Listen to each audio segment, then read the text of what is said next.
Assalomu alaykum, hurmatli o't kuzatuvchilarimiz, tinchmisizlar, omonmisizlar akalar. Xo'p, biz bugun Andijon viloyati Izboskan tumanidamiz. Ishimizni yakunladik, xudo xolasa. Topshirish arafasidamiz. Xo'p, ikkinchi etajga chiqish joyi qilindi. Juda ham shohona bo'ldi, xudo xolasa.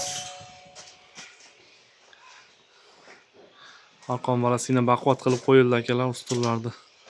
Oralarni yaqin qilib, xudo xolasa.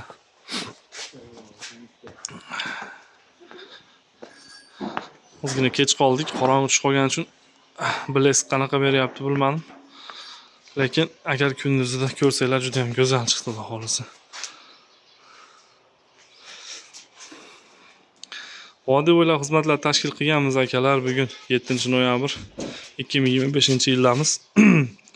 Vodiy bo'ylab olib borib o'rnatib beramiz akalar. Bemalol murojaat qilishinglar mumkin. Sog' bo'linglar, salomat bo'linglar, xizmatdamiz. Ko'p vaqtlarni olmayapmiz. Qolgan ma'lumotlarni telefonda beramiz akalar. Telefon raqamlarimiz ekranda.